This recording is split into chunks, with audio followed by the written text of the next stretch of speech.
छठे अध्ययन से संबंधित है। यह छठा अध्ययन है जिसमें 29 गाथाएं हैं। आर्य जम्बू स्वामी द्वारा प्रभु के जीवन और दर्शन के बारे में पूछे जाने पर आर्य सुधर्मा स्वामी जी के द्वारा प्रभु के गुणों की, प्रभु के जीवन की और प्रभु के आत्मदर्शन एवं जीवन दर्शन की व्याख्या सुधर्मा स्वामी द्वारा की गई। मुख्य रूप से यह स्तुति है, प्रभु महावीर के गुणों का गुणगान है और इसे काव्य शैली में उपमा सहित प्रस्तुत किया गया है। जगत में जितनी भी अच्छी वस्तुएं हैं, उन अच्छी वस्तुओं से प्रभु के गुणों का तुलनात्मक स्वरूप प्रस्तुत किया गया है, उपमा के साथ बताया गया है। प्रथम 2 गाथाओं में जम्बू स्वामी अपनी जिज्ञासा प्रस्तुत करते हैं। 3री से लेकर 28वीं तक मध्य 26 गाथाओं में सुधर्मा स्वामी जी अपना समाधान बताते हैं, प्रभु के गुणों का वर्णन करते हैं और अंतिम 29वीं गाथा में उसका फल बताया गया है कि जो भी साधक श्रद्धा भाव से, भक्ति भाव से, अहोभाव पूर्वक प्रभु के गुणों का गुणगान करता है, श्रवण करता है, पठन करता है, स्वयं सुनता है या दूसरों को सुनाता है, तो सुनने वाला और बोलने वाला, कथन करने वाला और ग्रहण करने वाला, अर्थात भक्ति करने वाली प्रत्येक आत्मा मुक्ति की अधिकारी बनती है। इस तरह से पुच्छिसुनम के अंदर प्रभु गुणों की स्तुति हुई। गत कक्षा में हमने 3 गाथाओं की चर्चा की थी और 2 गाथाओं में जम्बू स्वामी का प्रश्न, 3री गाथा में प्रभु के गुणों का गुणगान प्रारंभ हुआ और उसका अंतिम चरण 3री गाथा का था, जाना ही धम्मम च धीम च पेही। बस इसी बात को जीवन में सदा साथ रखना है कि प्रभु के धर्म को हम जानें और जानने के बाद उस पर आचरण करें। इतना ही नहीं, सबसे विशिष्ट बात कही गई, धीम च पेही, प्रभु के धैर्य को देखो। प्रभु इतने धैर्यवान थे, कहा जाता है 23 तीर्थंकरों के अशुभ कर्मों का उदय एक तरफ रखा जाए और प्रभु महावीर के 27वें भव के, खाली तीर्थंकर भव के, प्रभु महावीर के अशुभ कर्मों का जो पिटारा था, अशुभ कर्म जो आत्मा में बंधे हुए थे, उन कर्मों को एक तरफ रखा जाए तो ज्ञानी भगवंत फरमाते हैं कि 23 तीर्थंकरों के कर्मों से भी अकेले प्रभु महावीर के कर्म ज्यादा थे, ज्यादा कर्म थे प्रभु के। और दूसरी तरफ आयु का अगर हिसाब देखा जाए तो 24 तीर्थंकरों के अंतर्गत प्रभु की आयु भगवान महावीर की कुल आयु सबसे कम थी, मात्र 72 वर्ष। अर्थात कम समय में विशेष साधना करके कर्मों को काटना बड़ा कठिन काम है, पर प्रभु धैर्यशाली थे। धैर्य पूर्वक उन्होंने उन सभी उपसर्गों और परिसहों को धर्म भावना से, तितिक्षा धर्म की अपेक्षा से सहन किया और उन पर विजय प्राप्त की। इसीलिए कहा गया, जाना ही धम्मम च धीइम च पेही। प्रभु ने कितना धैर्य रखा। साधक को अपने साधना काल में उसी प्रकार धैर्य रखना चाहिए। न सिर्फ साधना काल में, हम अगर ग्रस्त जीवन में भी हैं, अनुकूल प्रतिकूल कई स्थितियां परिस्थितियां जीवन में सामने आती है, हमें धैर्य पूर्वक उनको स्वीकार करना चाहिए। धैर्य पूर्वक स्वीकार करने वाला व्यक्ति कषायों की अग्नि से बच जाता है। अर्थात जहां जीवन में धैर्य होता है वहां कषाय शांत रहते हैं, और जब धैर्य नहीं होता है तब कषाय बढ़ती है। इसलिए जीवन के प्रत्येक क्षेत्र में धैर्य की आवश्यकता है। आगे हम आज चौथी गाथा से आज प्रारंभ करेंगे। अलग अलग गाथाओं में अलग अलग अपेक्षाओं से विभिन्न रूप से प्रभु के गुणों का गुणगान किया गया है, और गुणगान का एक ही फल बताया गया है कि गुणगान करने से, थवत हुई मंगल करने से जीवात्मा दर्शन विशुद्धि को प्राप्त होती है, अर्थात सम्यक्त्व को प्राप्त करती है, सम्यक्त्व को दृढ़ करती है। थवत हुई मंगलेनम नाण दर्शन चरित्र बोहि लाभम जनियई। ज्ञान दर्शन चारित्र की बोधि लाभ का प्राप्त होना होता है, और जो जीव ज्ञान दर्शन चारित्र बोधि लाभ से संपन्न बन जाता है, वह जीव अंत क्रिया करके मोक्ष जाता है। कदाचित भवशेष हैं तो वैमानिक देवों में उत्पन्न होता है। कप्प विमानों तिगम आरोहणम आरय। कल्प विमानों में, वैमानिक देवों में उत्पन्न होने जैसी तो आराधना वो कर ही लेता है। तो प्रभु की स्तुति करने का यही लाभ है कि हमारा स्वयं का ज्ञान विकसित होगा, हमारी श्रद्धा दृढ़ होगी, हमारा चारित्र गुण भी विकसित होगा और बोधि लाभ की प्राप्ति हो। इन्हीं भावों के साथ चौथी गाथा। उद्धम अहेयम तिर्यम दिशासु तस्साय जे थावर जेय पाणा। स निच्च निच्चे ही समीक्ष पन्ने दिवेव धम्मम समयम उदाहु। प्रभु का गुणगान करते हुए कहा गया है कि वो प्रभु कैसे थे। उद्धम अहेयम तिर्यम दिशासु। संपूर्ण लोक को तीन भागों में बांटा गया है। ऊर्ध्वलोक, मध्य लोक या तिर्यक लोक, और अधोलोक। उसी अपेक्षा से तीन दिशाओं का भी वर्णन आता है, ऊंची, नीची और तिरछी दिशा।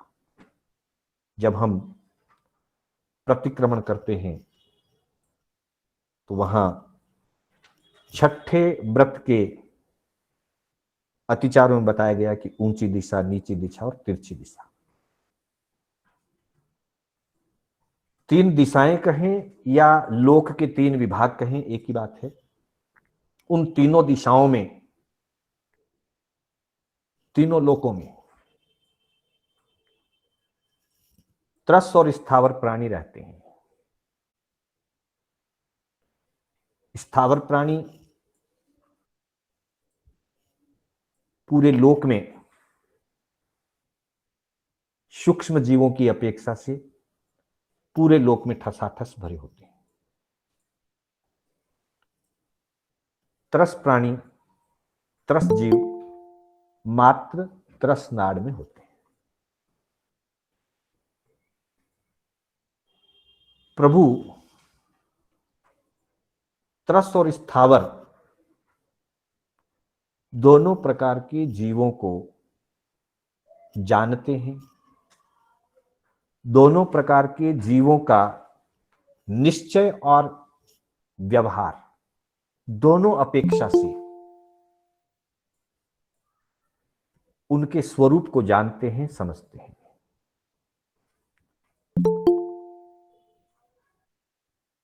नित्य नित्य ही, नित्य और अनित्य। जीव तो नित्य कहा गया है, लेकिन एकांत बात नहीं है।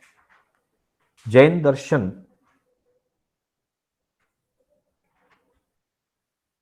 अनेकांतवाद दर्शन है, और अनेकांतवादी होने के कारण अलग अलग अपेक्षाओं से कथन किया जाता है।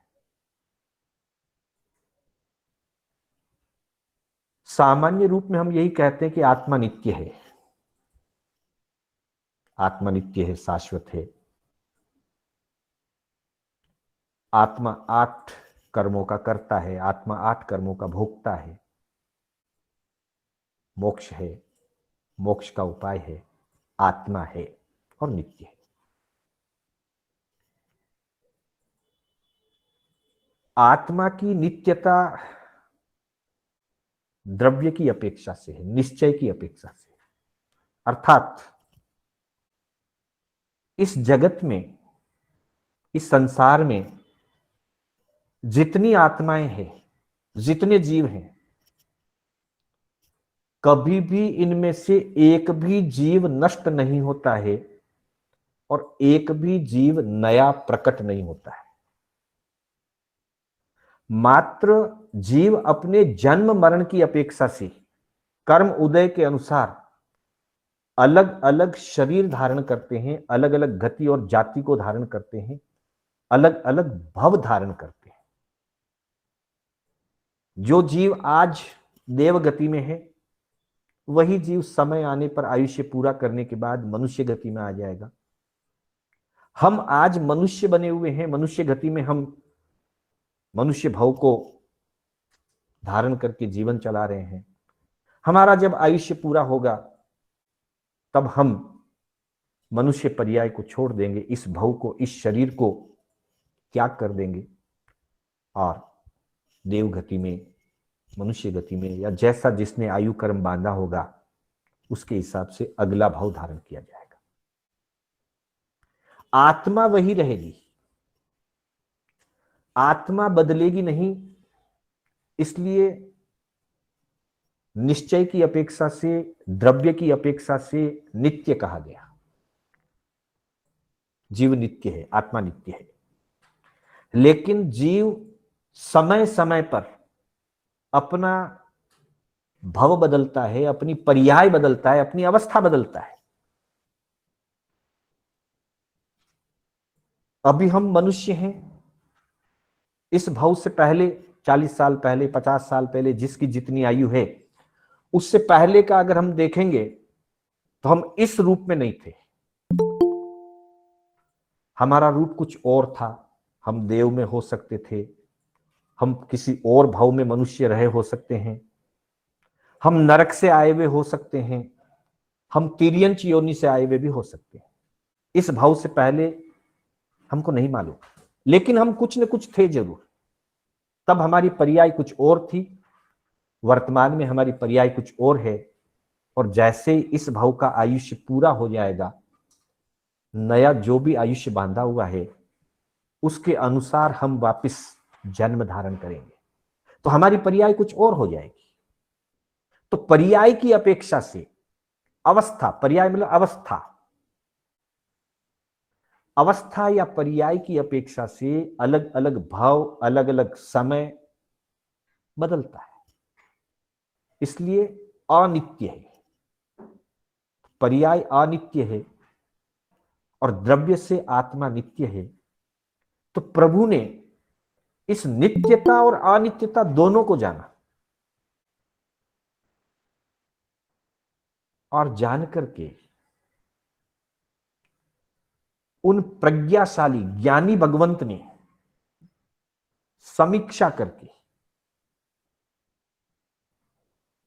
एनालिसिस करके, नित्यता और अनित्यता का एनालिसिस, क्यों नित्य है और क्यों बार बार अनित्य बना हुआ है, नित्य होते हुए भी अनित्य बना हुआ है, बार बार भव भ्रमण बदल रहा है, जन्म मरण कर रहा है। इसकी समीक्षा की प्रभु ने, और समीक्षा की तो निश्चित है कि उन्होंने कर्म सिद्धांत को प्रस्तुत किया।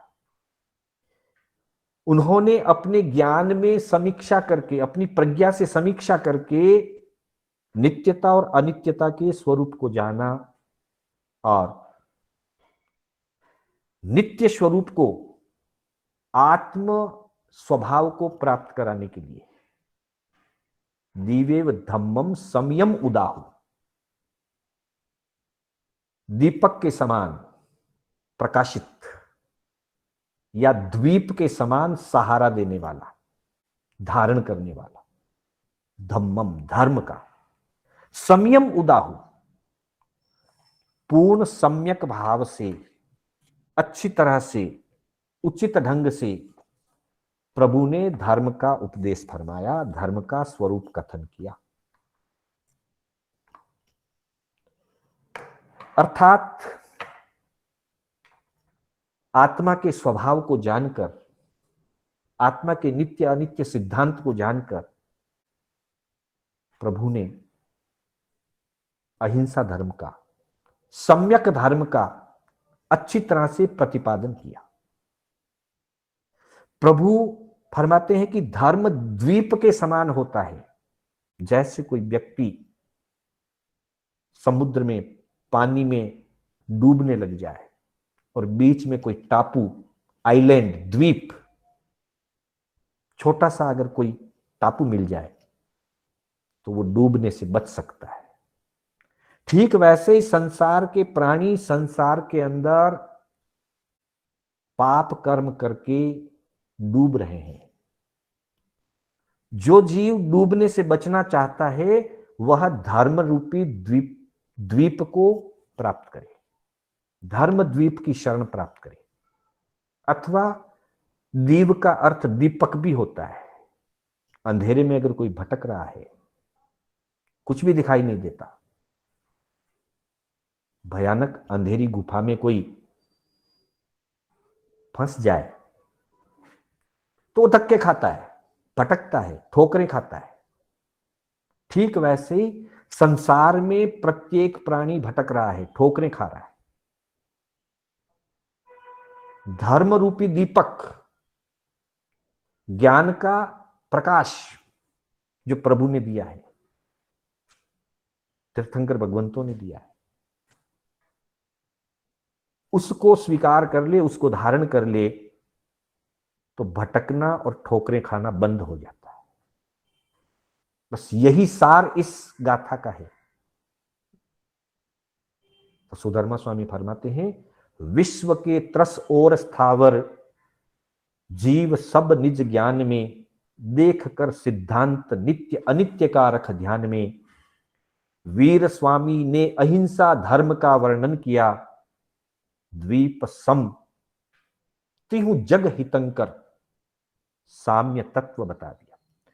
तीनों जगत के, तीनों लोक, ऊर्ध्वलोक, अधोलोक और मध्यलोक, तीनों लोकों के अनंत प्राणियों के लिए, समस्त प्राणियों के लिए हितकारी, जगत हितकारी, जग हितकारी साम्य तत्व यानी अहिंसा धर्म का उन्होंने अच्छी तरह से वर्णन किया, अहिंसा धर्म बताया।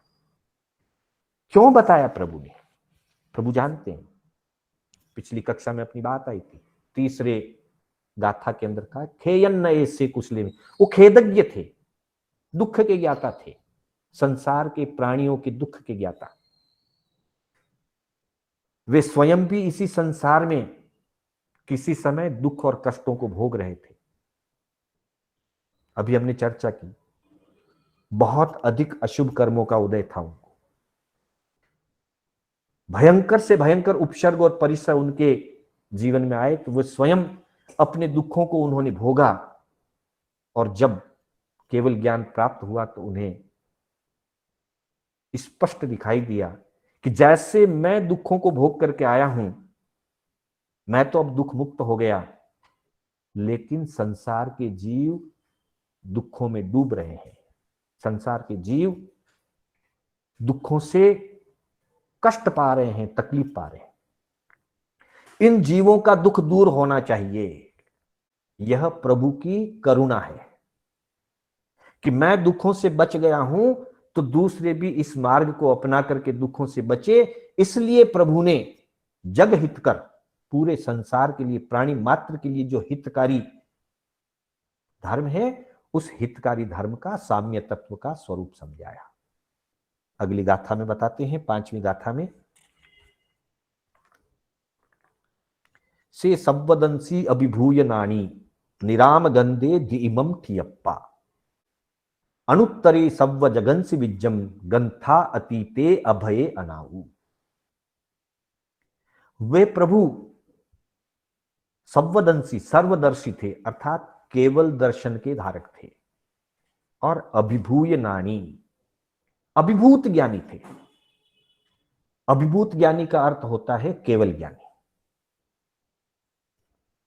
जैन दर्शन में 5 ज्ञान का वर्णन हम जानते हैं। 5 ज्ञान होते हैं, मति ज्ञान, श्रुत ज्ञान, अवधि ज्ञान, मनःपर्यय ज्ञान और केवल ज्ञान। इन 5 ज्ञानों में 4 ज्ञान छद्मस्त जीवों के होते हैं।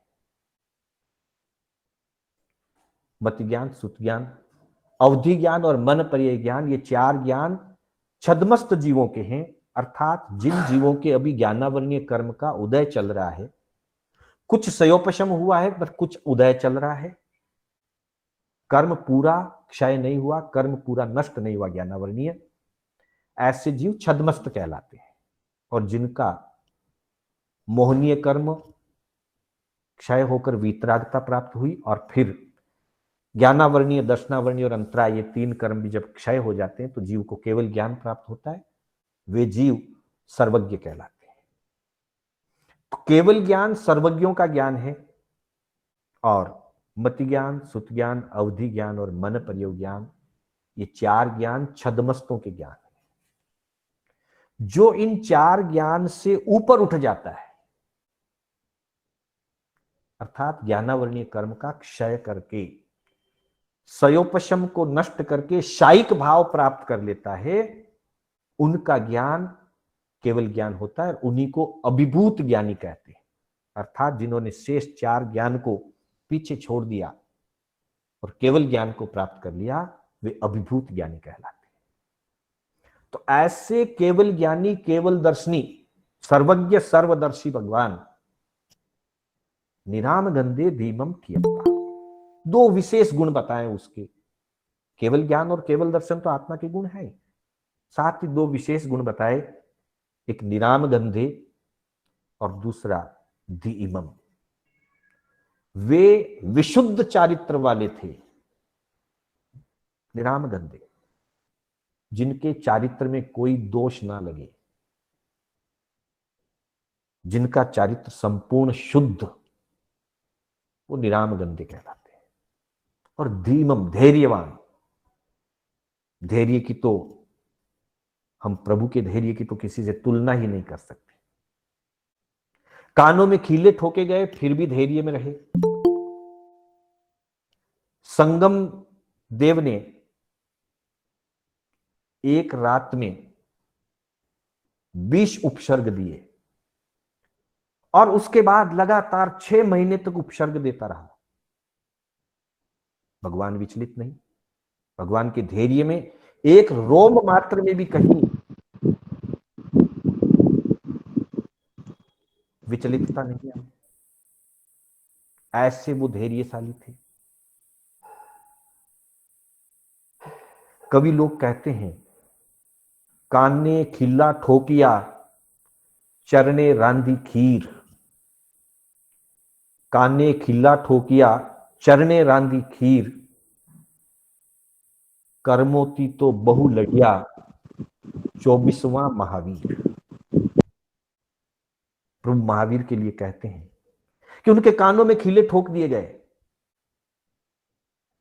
प्रभु अडिग खड़े रहते थे कायोत्सर्ग में, कहीं कायोत्सर्ग में खड़े थे, किसी ग्वाले को खीर बनानी थी, दूध गर्म करना था, प्रभु के पांवों को ही पत्थर जैसा समझ करके उनके बीच में आग लगा करके हांडी रख दी, खीर बना ली।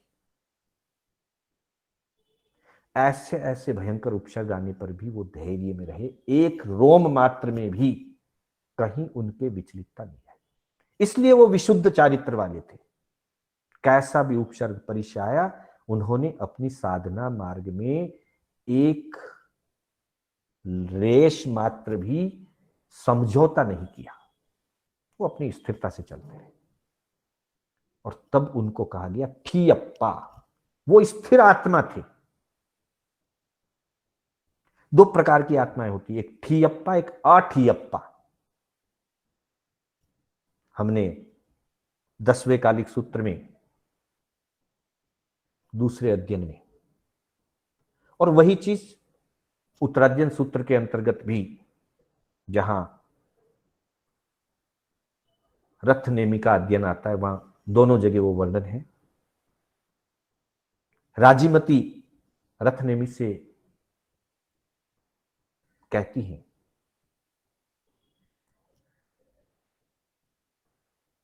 आठियप्पा भविष्यसि जयितम कायसी भावम जाजा दिच्छसी नारियो वाया विद्दो व हडो आठियप्पा भविष्यसि। राजीमती रथ नेमी से कहते हैं कि अगर कहीं पर भी अनुकूलता प्रतिकूलता देख करके, क्योंकि वो प्रसंग आप सभी को मालूम होगा, गिरनार पर्वत की गुफा में रथ नेमी ध्यानस्थ बैठे थे, राजीमती बरसात में उलझ गई, मालूम नहीं था, वो भी गुफा में चली गई और अपने वस्त्र सुखाने के लिए, और वहां रथ नेमी की बिजली के चमकने से आंख खुली और राजीमती को देख करके धर्म से उनका मन विचलित हो गया। तब राजीमती उनको अनेक अलग अलग अपेक्षाओं से समझाती है और अंत में ये बात कहती है, वाया विद्दो व हडो आठियप्पा भविष्यसि। अगर हवा के झोंके की तरह संसार के मोह से अगर तुम विचलित होते रहोगे तो अस्थिर आत्मा बन जाओगे। और अस्थिर आत्मा बन करके जैसे नदी किनारे कमजोर वृक्ष होता है तो वो नदी के बहाव में बह जाता है और बह करके नदी के साथ बहता बहता समुद्र में जाकर के गिरता है। वहां हड वनस्पति का उदाहरण दिया है, वाया विद्दो व हडो आठियप्पा भविष्यसि। हड वनस्पति जिसकी जड़ें कमजोर होती है, पानी के झोंके के साथ जड़ें उखड़ जाती है और उखड़ करके पानी के साथ बहते बहते समुद्र में जाकर के गिरती है। वो तो एक पौधा है, वनस्पति है, और ये पानी का समुद्र है।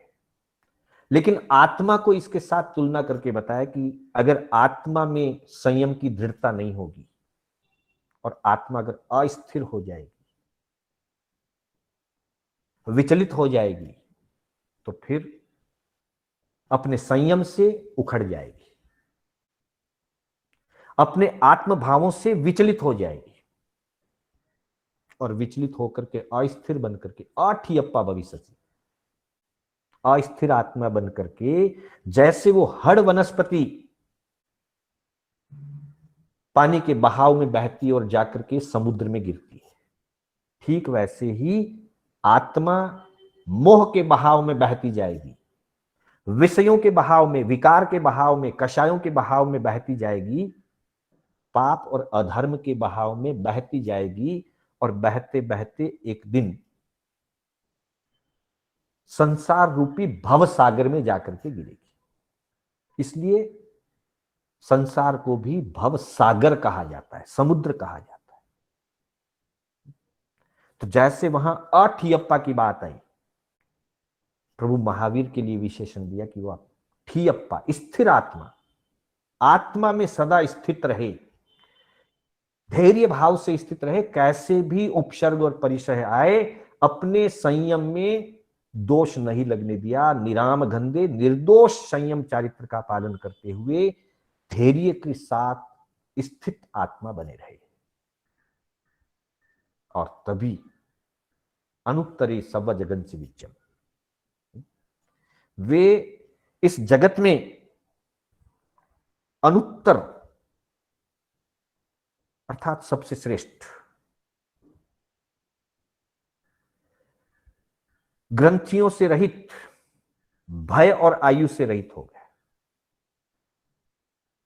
गंथा अतीते अभय अणाव, ग्रंथियों से रहित अर्थात राग की ग्रंथि, द्वेष की ग्रंथि, राग द्वेष की ग्रंथियों से रहित होकर के वीतराग बन गए और भय मोहनीय से रहित होकर के अभय हो गए। अभय को सबसे बड़ा गुण माना है। इसीलिए अरिहंतों की, सिद्धों की स्तुति करते हुए जब हम नमोत्थुनम का पाठ करते हैं तो वहां कहा गया है नमो जिनानम जिय भयानम। हम उन जिनेश्वरों को नमस्कार करते हैं जिन्होंने भय को जीत लिया है। संसार में प्रत्येक व्यक्ति भयभीत रहता है, प्रत्येक प्राणी भयभीत रहता है। किसी को शरीर के दुखों का भय रहता है, किसी को धन आजीविका का भय रहता है, किसी को यश कीर्ति में कोई दाग नहीं लग जाए उसका भय रहता है, किसी को दूसरे अड़ोसी पड़ोसी या वातावरण से भय रहता है। अलग अलग 7 प्रकार के भय बताए गए हैं और संसार के प्रत्येक प्राणी किसी न किसी भय से जुड़ा हुआ रहता है और अलग अलग समय में हमको 7 ही भय आते हैं। भय से मुक्त वही हो सकता है जो मोह से मुक्त होता है। जहां मोह होता है वहां भय होता है, जहां स्वार्थ होता है वहां भय होता है। इसलिए कहा गंथा अतीते अभय अणव, वो ग्रंथियों से मुक्त, राग द्वेष से मुक्त, भय से मुक्त और अनाऊ आयु से मुक्त। आयु से मुक्त कहने का तात्पर्य है कि उनके पास जो मनुष्य भाव का अंतिम आयु था 72 वर्ष का, वो आयु तो था। प्रत्येक जीव एक 2/3 आयु जब खुद की बीत जाती है, वर्तमान भाव की 2/3 आयु जब व्यतीत हो जाती है, तब वापस अगले भाव का आयुष्य बांधता है। कदाचित उस समय नहीं बांधा तो फिर आगे 2/3 करते हुए आयुष्य जरूर बांधता है। बिना आयुष्य बांधे हुए यहां से कोई जीव निकलता नहीं, क्योंकि आयुष्य के बिना जाएगा कहां। परंतु जो केवल ज्ञानी बन जाते हैं, जो उस भाव में मोक्ष जाने वाले होते हैं, मोक्षगामी आत्माएं बाकी के 7 कर्म तो बांधती रहती है, तोड़ती रहती है,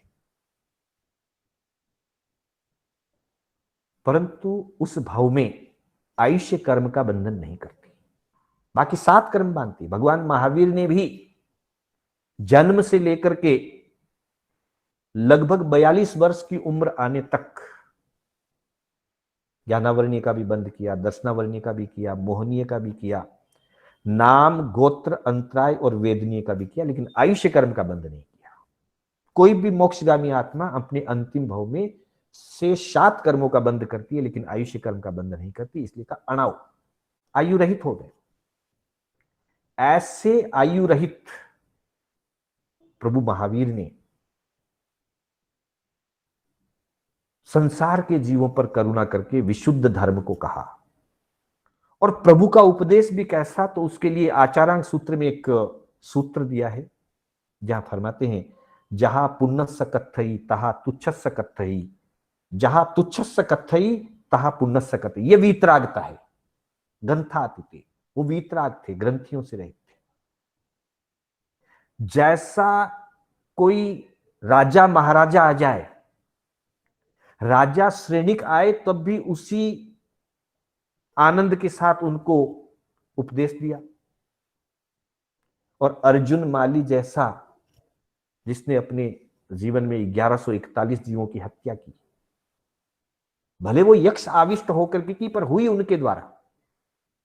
अर्जुन माली जैसा व्यक्ति आ गया, तब भी उसी आनंद के साथ उनको उपदेश दिया।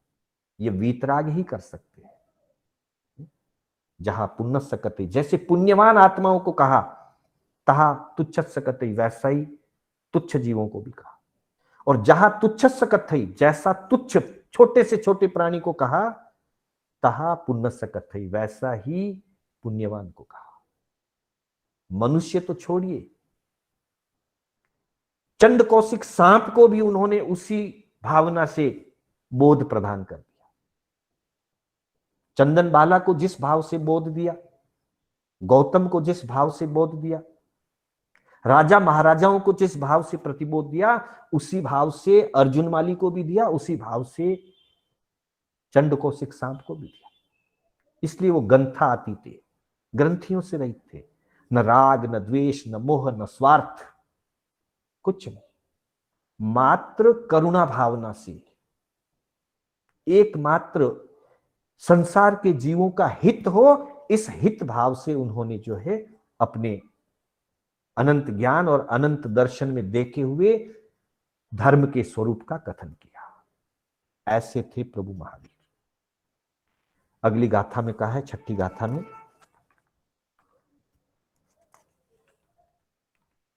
छठी गाथा, से भूई पन्ने अणिये अचारी, ओहन तरे धीरे अनंत चक्षु, अनुत्तरम तप्पई सूर्ये व वैरोय निंदेव तमम पगासे। पांचवी गाथा का हिंदी पद, सर्वदर्शी सर्वज्ञानी जिन बने कलि जीत कर, पूर्ण शुद्ध चरित्र आत्म स्वभाव में रत धीरवर, लोक में सबसे अनुत्तर थे सुधी अपरिग्रही, सर्वविद भय शून्य आयुष्य कर्म का बंधन नहीं। अर्थात प्रभु बंधनों से मुक्त थे। वे प्रभु जो बंधनों से मुक्त थे, ग्रंथियों से मुक्त थे, उन्होंने अनंत करुणा करके जो धर्म बताया, उनके धर्म का, उनके जीवन दर्शन का अगला गुण बताते हुए छठी गाथा में नेक्स्ट स्लाइड में हम देखते हैं, से भूई पन्ने अनिये अचारी, ओहंतरे धीरे अनंत चक्षु, अनुत्तरम तप्पई सूर्येवा वैरोय निंदेव तमम पगासे। से भूई पन्ने, वे भूति प्रज्ञ थे। भूति प्रज्ञ का मतलब भी केवल ज्ञान। उनकी प्रज्ञा एक विभूति थी, केवल ज्ञान रूपी प्रज्ञा विभूति से वो संपन्न थे। और अणिये आचारी, से भूई पन्ने अणिये आचारी, ओहन तरे धीरे अनंत चक्षु, वे अनियत आचार्य अर्थात अनिकेतचारी थे। इसके दो अर्थ निकलते हैं। निकेत कहते हैं घर को। हिंदी में घर के अनेक पर्यायवाची होते हैं, आलय, सदन, भवन, मकान। वैसे एक शब्द होता है निकेत, निकेतन। शांति निकेतन नाम सुना होगा, जहां रविंद्रनाथ टैगोर का वर्णन आता है, तो उनके घर का नाम शांति निकेतन। तो निकेत शब्द का अर्थ होता है घर। प्रभु अनिकेतचारी थे, अर्थात प्रभु ग्रह त्यागी थे। अर्थात जो व्यक्ति घर का त्याग कर देता है, वो सर्वस्व का त्याग कर देता है। और जो घर से जुड़ा होता है, वो सब चीजों से जुड़ा होता है। क्योंकि जहां घर है वहां गृहस्थी है, जहां गृहस्थी है वहां परिवार है, और जहां परिवार है वहां राग है, द्वेष है, लोभ है, मोह है, स्वार्थ है, सब कुछ है।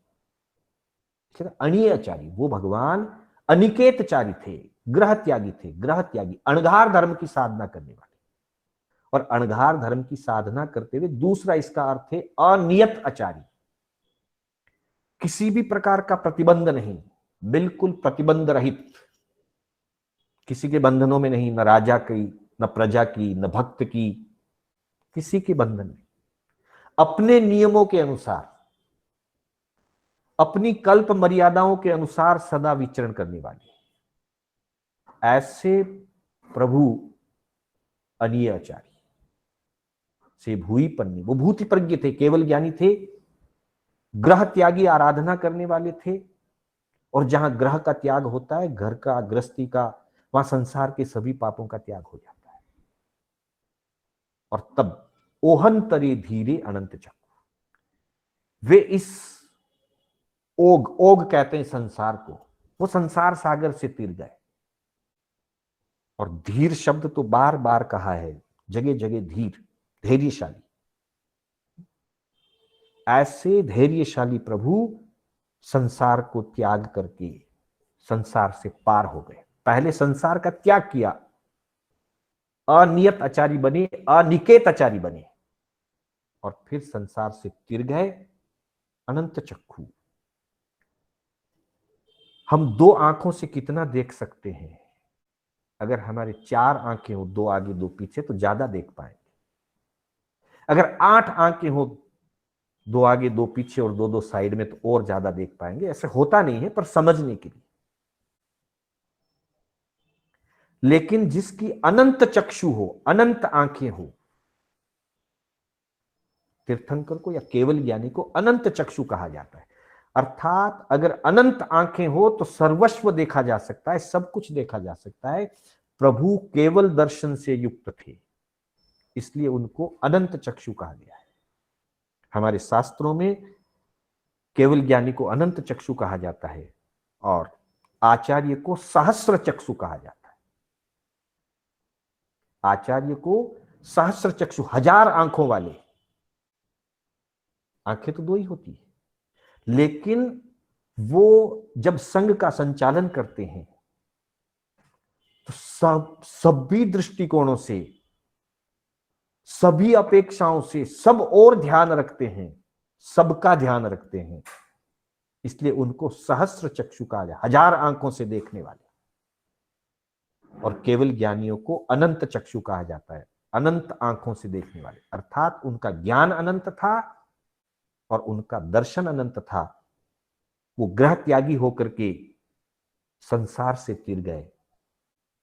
ऐसे प्रभु अनुत्तर तप्पई सूर्येवा वैरोय निंदेव तमम पदासी। ऐसे प्रभु अनुत्तर ज्ञान, अनुत्तर प्रकाशवान थे। जैसे सूर्य पूरे जगत को प्रकाशित करता है, फिर भी सूर्य की अपनी सीमा है, दिन में प्रकाशित होता है, रात में नहीं। और जहां तक उसकी किरणें पहुंचती है वहीं तक पहुंचती है, उसके आगे नहीं। इसलिए हमारे ज्ञानी कहा करते हैं कि जहां ना पहुंचे रवि, रवि यानी सूर्य, जहां ना पहुंचे रवि वहां पहुंचे कवि। जहां सूर्य का भी प्रकाश नहीं पहुंचता, कवियों की कल्पनाएं वहां तक पहुंचती है, साहित्यकारों की कल्पनाएं वहां तक पहुंचती है। जहां न पहुंचे रवि वहां पहुंचे कवि, और जहां न पहुंचे कवि वहां पहुंचे अनुभवी। जिनको अनुभव का ज्ञान हो वो कवियों से और साहित्यकारों से बहुत आगे होते हैं, क्योंकि कवि और साहित्यकार तो अपनी कल्पना से साहित्य की रचना करते हैं, कविताओं की रचना करते हैं, पर अनुभवी अपने जीवन के अनुभव ज्ञान से चलते हैं। तो प्रभु महावीर अनुभव ज्ञानी थे, आत्मज्ञानी थे। जैसे सूर्य लोक को प्रकाशित करता है, केवल ज्ञान से प्रभु लोकालोक को प्रकाशित करते थे।